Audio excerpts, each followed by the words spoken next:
ইউসুফ আলা নবিয়িনা ওয়া আলাইহিস সালাতু ওয়াস সালামকে জুলাইখা দরওয়াজার মধ্যে তালা দিয়া আটকায় দিল আর বলল, ইউসুফ রে, মনের আশাটা পূরণ করে দাও। ইউসুফ নবী বলেন, এমন এক হালাত, সামনে চারদিকে দরওয়াজা তালা লাগানো।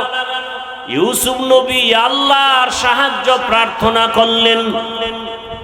জুলাইখা যখন তালা লাগায় বলে, আমার মনের আশা পূরণ করে দাও, ইউসুফ নবী বলেন, খবরদার, আমি ভবিষ্যৎ আল্লাহর পয়গম্বর, গুনাহ করা আমার দ্বারা সম্ভব না।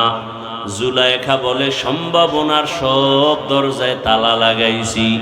ইউসুফ নবী বলেন, দরওয়াজায় তালা দিয়েছ তুমি, ধাক্কা দিব আমি, দরজা খুলবেন আমার আল্লাহ।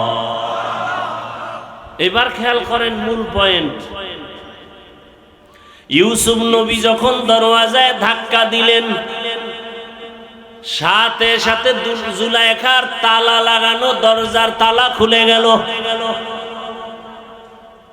কার কুদরত? কাদেরে কুদরত দারি বার কামাল, আন্তা রব্বি আন্তা হাসবি জুল জালাল, তুহি কাদের জলিলুল্লাহ জাহাদাত, বহর হালে তুহি মেরা নেগাহদার। এইবার খেয়াল করেন, ইউসুফ নবী দরজা যখন ধাক্কা দিছে, দরজা খুইলা কি ইউসুফ নবী দাঁড়িয়ে আছেন না দৌড়াচ্ছেন? জুলাইখাও দৌড়ায়। দুইজন কি দুই দিক না একই দিক?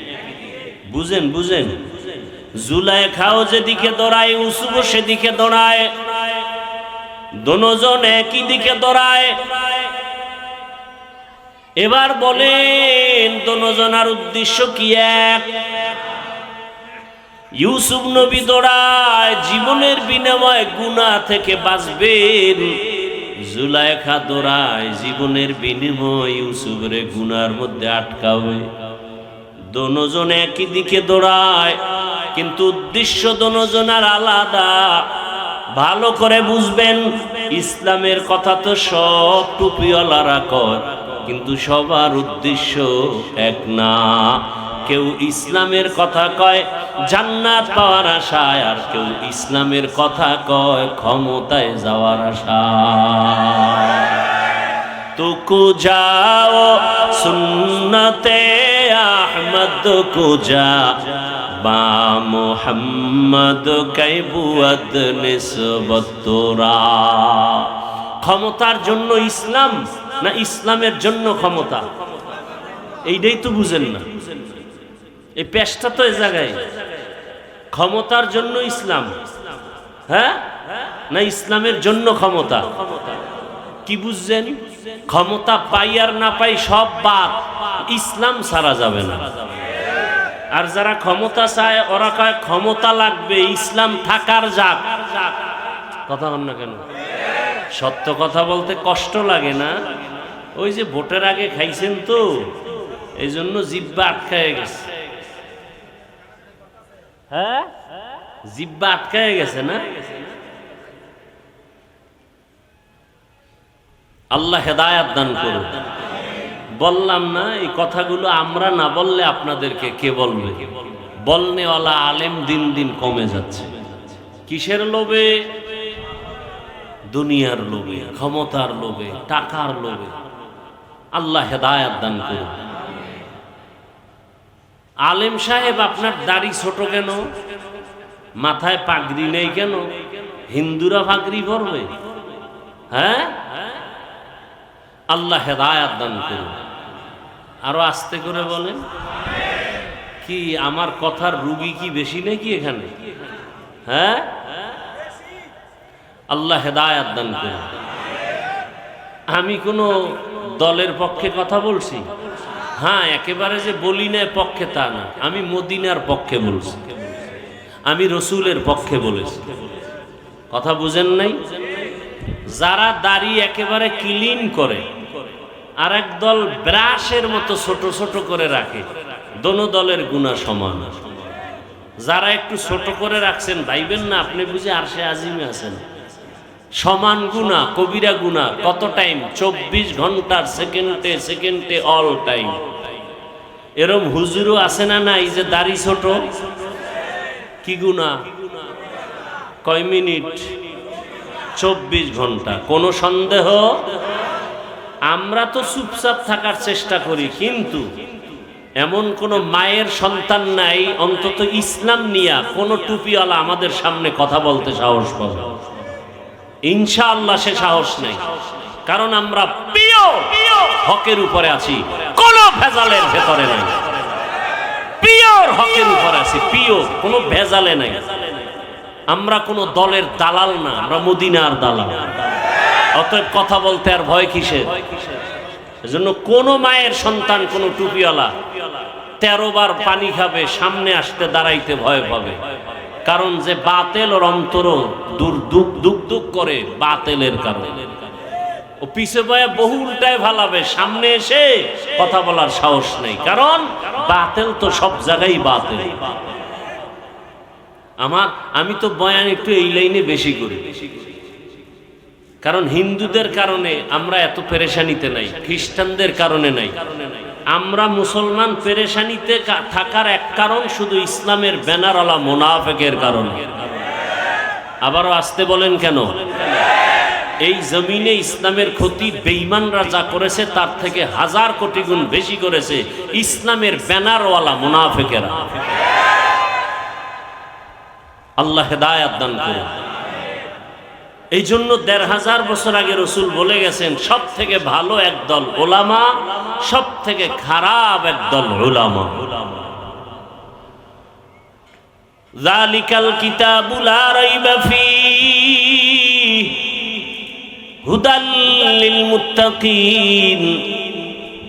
আল্লাহ বলেন, আমি হেদায়েতের জন্য কোরআন অবতীর্ণ করলাম।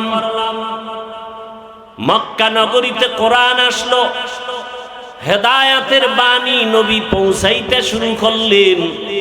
মক্কার পট পরিবর্তন হতে শুরু হলো। মক্কার চরিত্রহীন খারাপ মানুষগুলো এত দামি হয়ে গেল। মক্কার যেই চরিত্রহীন মানুষগুলো নারী আর পুরুষ উলঙ্গ বাইতুল্লাহ তাওয়াফ করে, এখন তারা এত দামি। আল্লাহ তাআলা লিস্টি পাঠায় দিয়ে বলেন, যাও জিবরাইল, লিস্টির ভেতরে যাদের নাম আছে এরা বিনা হিসাবে জান্নাতি। ইমামুল আউয়ালিন আল আখিরিন বারে সাদকা রাহমাতাল লিল আলামিন সাইয়্যিদুল কাউনাইন খাতমুল মুরসালিন আখিরামত বুদে ফখরুল আউয়ালিন শুদ ওজুদাস রাহমাতাল লিল আলামিন মসজিদে উশুদ হামারো এ জমিন। এলাকার মা বোনেরা, যুবক বাবারা, বৃদ্ধ বাবাজিরা, আমি আপনাদেরকে এতক্ষণ বয়ান করে কথা বলি না, সবাই আমার মতো হুজুর হয়ে যান। একবারও বলি নাই, বলবো না। আমি একবারও বলি নাই স্কুল কলেজে তালা দিয়া মাদ্রাসায় চলে যাও হে যুবক, তাবলিগে যাও, না হয় জাহান্নামে যাবে। একবারও বলি নাই, বলবো না। বরং সারা দেশে ঘুরে ঘুরে সবার কাছে বলি, ও আমার কলিজার যুবক বাবা, আমার দেশে মাওলানা মুফতি মুহাদ্দিস বক্তার অভাব নাই, ওই লাইনে বয়ান করনেওয়ালারও অভাব নাই, কিন্তু আমার দেশে আদর্শবান ডাক্তারের বড় অভাব, আদর্শবান ইঞ্জিনিয়ারের অভাব, আদর্শবান এমপি মন্ত্রী ওসি ডিসির অভাব।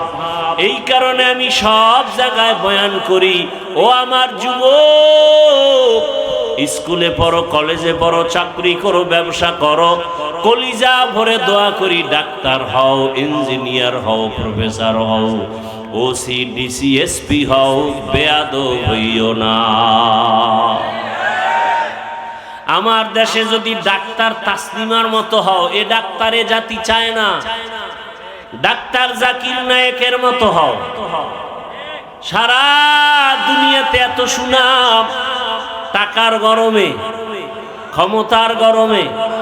এরে আমার যুবক, ভুলে গেছো ওসমান হাদির কথা? রাস্তা দিয়ে হাঁটে মানুষ, এসে টাকা দেয় আর বলে হাদি ভাই নাও। কেন? বলে এমনিই দিলাম। তোমারে দেয়নি? এই যুবক, দেয়। তোর চরিত্র খারাপ কত। সারা রাত মোবাইলে আকাম করবি, মোবাইলে এমবি নাই। কি নাই? পাগল হয়ে গেছো মায়ের টাকা চুরি করার জন্য, বাবার টাকা চুরি করার জন্য। মূলত তুই তোর ঘরের মধ্যে মা বাবার জন্য একটা অভিশপ্ত সন্তান। তোর উপরে আল্লাহর লানত, ফেরেশতাদের লানত। তুই সন্তান নামের কলঙ্ক, মা বাবার অভিশপ্ত সন্তান। তোর মা বাপকে ধ্বংস করার জন্য তোর মতো একটা চরিত্রহীন সন্তান যথেষ্ট। কয়েক মাস আগে ঢাকা বাড্ডা থানায় বাবায় মারা গেল।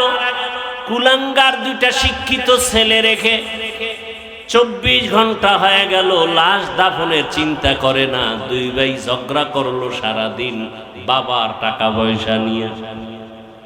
এমন কুলাঙ্গার জন্ম দিলে লাভ কি? এমন কুলাঙ্গারের বাবা দাবি করে কি লাভ? এরে যুবক, অনুরোধ করে বলি, ডাক্তার হও বেয়াদব হইও না, ইঞ্জিনিয়ার হও বেয়াদব হইও না, প্রফেসর হও বেয়াদব হইও না। একটু ভালো করে গভীর ভাবে নজর দিয়া দেখো, তোমার মতো যুবক বর্তমানে কি নাই? স্কুলে পড়ে, কলেজে পড়ে, 5 ওয়াক্ত নামাজি। ভাই সত্য কথা বলো, তাল মিলেও না। এবার তুমি বাসায় গিয়া দরজা লাগায় নিজের পায়ের জুতা খুইলা নিজের কপালে বাড়ি দিয়ে বলবা, তোর কপাল খারাপ কেন? প্রকাশ্যে দিও না, মানুষ দেখবে, ছবি তুলবে। গোপনে গিয়া জুতা খুইলা বাড়ি দিবা আর বলবা যে এই কপাল পোড়া, তোর মতো যুবক স্কুল কলেজে পড়ে, নামাজ পড়ে, তুই পারো না কেন? হুজুর টুজুর হওয়ার দরকার নাই। খবরদার, যা বলি এটা খেয়াল করে শুনো। আমি তোমাকে হুজুর বানাতে চাই না, আমি আদর্শ ডাক্তার বানাতে চাই, আমি আদর্শবান ইঞ্জিনিয়ার বানাতে চাই। সারা দেশে এই বয়ান আমি আলাদা করি।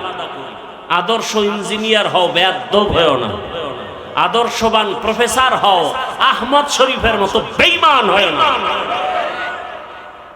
ঢাকা কলেজের প্রফেসর আহমদ শরীফ মরার আগে বলেছিল, কবর টবর বিশ্বাস করি না, কবরে দিবি না। সান কফল্লার আর কবর হয় নাই। এমন সান কফল যে ছেলে মেয়েরা যে জিয়ারত করবে, কবরই নাই। ছেলে মেয়েরা ওই নাস্তিক বেঈমানের লাশটা হসপিটালে দান করে দিছে, দেহ দান। প্রফেসর হও, আহমদ শরীফের মতো বেঈমান হয় না। ডাক্তার হও, তাসলিমার মতো বেঈমান হয় না। কি একটু ব্যথা লাগে না? এরে আমার যুবক, তোমার মতো যুবক র্যাব, আর্মি, পুলিশ, বিডিআর এর চাকরি করে, নামাজি আছে না নাই? বাস, আর কোনো ওয়াজের দরকার নাই। এটা তোমার জীবনের আসল ওয়াজ। তোমার বিবেকটাকে প্রশ্ন করো, তুমি কেন পারো না? তোমার মতো যুবক রাস্তায় গাড়ি চালায়, নামাজ পড়ে, তুমি পারো না কেন? ও ব্যবসায়ী বাবারা, আপনার মতো কত ব্যবসায়ী নামাজ পড়ে, ব্যবসা করে, হালাল ভাবে চলে, আপনি পারেন না কেন? কপাল বুঝি খারাপ? এখনো সময় আছে, তওবা করেন, আল্লাহর কাছে দোয়া করেন। ও পর্দার আড়ালের আম্মা জানেরা, বোনেরা, আপনার মতো কত মা, কত বোন এই এলাকায় আছে, পর্দা করে, স্বামীর মাল হেফাজত করে, নামাজ পড়ে, মোবাইলে সময় নষ্ট করে না। এরে আম্মা জান, আপনাদের সন্তানদের যত সুনামের বয়ান করলাম, এই সুনাম সম্মানের যদি সন্তান চান, আপনি মায়ের অবদান লাগবে, না হয় সম্ভব না। কারণ গাছ ভালো হলে ফল ভালো হবে, মা বাবার আদর্শ ভালো হলেই সন্তান ভালো হবে। এই দুনিয়ায় যত ভালো ভালো সন্তান মায়ের অবদানের কারণে। এরে আম্মা জান, এ কারণেই তো আপনাদের অনেক সম্মান। আপনারা নবী না, নবীদের মায়ের মতোই দামি মা। আপনারা খাদিজা রাদিয়াল্লাহু আনহার মতো দামি নারী। আপনারা তো হাফেজে কোরআনের মায়ের মতো দামি মা। আপনারা তো আলেমদের মায়ের মতো দামি মা। এই দুনিয়াতে ভালো ভালো সন্তান আসছে আপনাদের অবদানের কারণে। খাজা মঈনুদ্দিন চিশতি আজমিরি, বড় পীর আব্দুল কাদের জিলানী, আপনাদের মতো মায়ের সন্তান। এখনো সময় আছে, তওবা করেন। আপনার মতো মা, আপনার মতো বোন 5 ওয়াক্ত নামাজ যদি পড়ে, আপনি কেন পারবেন না? আল্লাহর কাছে তওবা করেন, মনে মনে আল্লাহকে বলেন আর নামাজ ছাড়বেন না, বেপরদায় চলবেন না, স্বামীর মাল হেফাজত করবেন, সন্তানটাকে আদর্শ ডাক্তার বানাবেন, কোরআন পড়ায়া ডাক্তার বানায়া দেন। সন্তান একদিন ডাক্তারি করবে, কোরআন তেলাওয়াত করবে, নামাজ আদায় করে দোয়া করবে, আপনার জীবনটাও ধন্য হবে, আপনার সন্তানটার জীবনটাও বড় ধন্য হয়ে যাবে। এখনো সময় আছে, তওবা করেন। ও আমার যুবক বাবারা, কয়দিন আর যৌবনের বাহাদুরি করবা? রমজানের ঈদের দিনের কথা ভুলে গেছো?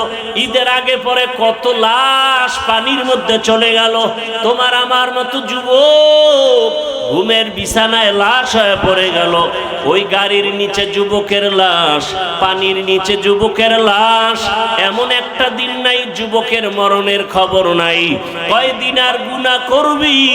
মনের চাহিদা পূরণ করতে গিয়ে তো বাবা পার্কে কম দৌড়াইলা না। শয়তানের ধোকায় পড়ে মনের আশা পূরণে গুনাহ তো কম করো নাই। কত নামাজ ছেড়ে দিলা, কত বেপরদার আড্ডা করলা, মোবাইল দিয়া সারাটা রাত চোখের গুনাহ, হাতের গুনাহ, জবানের গুনাহ করলা। এখনো কি তওবা করবা না? হেদায়েতের মালিক আমার আল্লাহ, ইজ্জতের মালিক আমার আল্লাহ। আল্লাহ যদি হেদায়েত না দেন, নবীজির বয়ানে আবু জাহালের কপালে কালেমা আসে না। আর আল্লাহ যদি কবুল করে, ওমরের মতো বান্দা নবীকে জবাই করতে গিয়াও কালেমাওয়ালা হয়ে যায়। অতএব যার কপাল ভালো, অন্তর তৈরি হয়েছে, মরিয়া গেল আর গুনাহ করবা না। মনে মনে আল্লাহকে মন খুলে বলো, হে মালিক, জীবনে তো কম গুনাহ করি নাই, কত নামাজ ছাড়লাম, দাড়ি কাটলাম, বেপরদায় চললাম, আজকে থেকে তওবা করে নিলাম, আর নামাজ ছাড়বো না, দাড়ি কাটবো না, বেপরদায় চলবো না।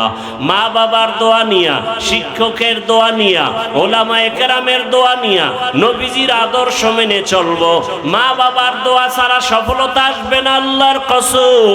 শিক্ষকের দোয়া ছাড়া জীবন সফল হবে না, ওলামায়ে কেরামের নেক দোয়া ছাড়া জীবন সফল হবে না। অতএব তওবা করার মতো যদি অন্তর তৈরি হয়, মুনাফিকি যদি অন্তরে না থাকে, খাঁটি তওবার নিয়ত যাদের আছে, দুটো হাত আমার আল্লাহকে দেখাইয়া দেই। আয় আল্লাহ, হাতগুলো কবুল করে নেন, তওবা কবুল করে নেন, তওবার উপরে মজবুত হইয়া চলার মতো তৌফিক দান করেন। আমিন। আলহামদুলিল্লাহি রাব্বিল আলামিন। والصلاة والسلام على سيد الأنبياء والمرسلين وعلى آله وأصحابه أجمعين. يا أرحم الراحمين، يا أرحم الراحمين، يا أرحم الراحمين.